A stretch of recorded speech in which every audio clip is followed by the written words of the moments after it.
রান্না আমরা কম বেশি সবাই কিন্তু করতে পারি। আজকের কই পটল রান্নাটা একটু ভিন্নভাবেই করে দেখাবো। এইভাবে রান্না করলে কিন্তু এর স্বাদ মুখে লেগে থাকবে। আসসালামু আলাইকুম, কেমন আছেন সবাই? যে যেখান থেকে আমার ভিডিওটি দেখছেন সবার জন্য রইল অনেক অনেক শুভেচ্ছা ও ভালোবাসা। তৈরি করার জন্য প্রথমেই আমি এখানে 8টি কই মাছ নিয়েছি। মাছগুলোকে খুব ভালোভাবে ধুয়ে পরিষ্কার করে নিয়েছি, একটু কেচে কেচে নিয়েছি। দিয়ে দেব সামান্য একটু লবণ, সামান্য হলুদের গুঁড়া ও সামান্য লাল মরিচের গুঁড়া দিয়ে এবার মাছগুলোকে মেখে নিয়েছি। চুলায় একটি প্যান বসিয়ে তেলটাকে ভালোভাবে গরম করে নিয়েছি। এবার মাছগুলোকে দিয়ে ভেজে নেব।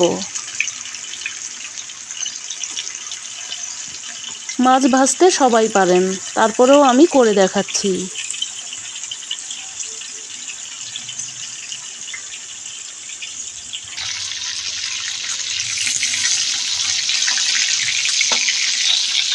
মাছগুলোকে আমি কিছুটা লাল লাল করে ভেজে নেব।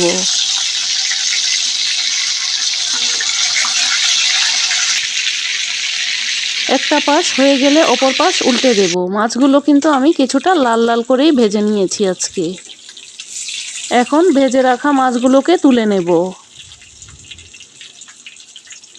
আমি একটি প্লেটের মধ্যে মাছগুলোকে তুলে নিচ্ছি। মাছগুলো ভেজে নেওয়া হয়ে গেলে আমি এখন আধা কেজি পটলকে এইভাবে কেটে একটু কেচে কেচে নিয়েছি। এবার পটলগুলোর সাথে দিয়ে দেব আধা চা চামচ হলুদের গুঁড়া, আধা চা চামচ লাল মরিচের গুঁড়া, আধা চা চামচ লবণ।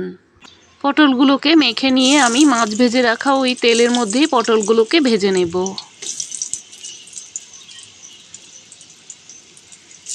চুলার আঁচটা মাঝারি হিটে রেখে পটলগুলোকে কিছুটা লাল লাল করেই ভেজে নেব। যখন এই রকম একটা কালার চলে আসবে তখন পটলগুলোকে তুলে নেব। সবগুলো পটলই কিন্তু আমি ভেজে নিয়েছি। দেখতে এই রকম হয়েছে।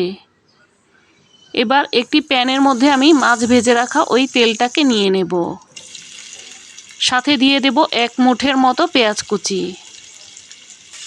পেঁয়াজটাকে এবার তেলের সাথে ভেজে নেব।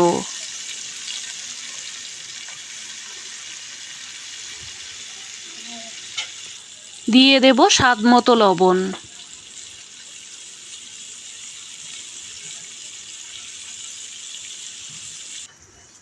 কিছুটা লালচে করেই পেঁয়াজটাকে ভেজে নিচ্ছি।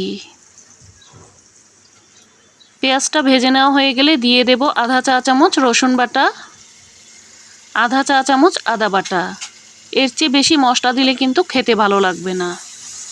এখন মশলাগুলোকে পেঁয়াজের সাথে নাড়াচাড়া দিয়ে একটু ভালোভাবে ভেজে নেব যেন কাঁচা গন্ধটা না থাকে। ভেজে নেওয়া হয়ে গেলে দিয়ে দেব 1 চা চামচ হলুদের গুঁড়া, দিয়ে দেব আধা চা চামচ জিরার গুঁড়া, 1 চা চামচ লাল মরিচের গুঁড়া। ঝালটা আপনারা আপনাদের পরিমাপ অনুযায়ী নিয়ে নেবেন। মশলাগুলোকে কষানোর জন্য দিয়ে দেব সামান্য একটু পানি। এবার মশলাগুলোকে খুব ভালোভাবে কষিয়ে নেব।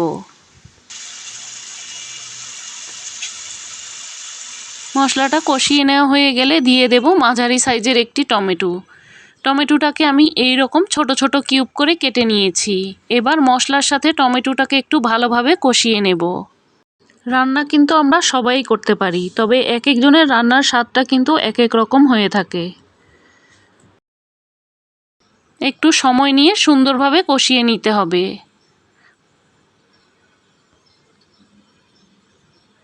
কষিয়ে নেওয়া হয়ে গেলে দিয়ে দেব 2 কাপ পানি। পানিটা আমি আমার পরিমাপ মতো নিয়েছি, আপনারা আপনাদের পরিমাপ অনুযায়ী নিয়ে নেবেন। এবার ভেজে রাখা পটলগুলোকে দিয়ে দেব। এবার ভেজে নেওয়া কই মাছগুলোকেও কিন্তু দিয়ে দেব।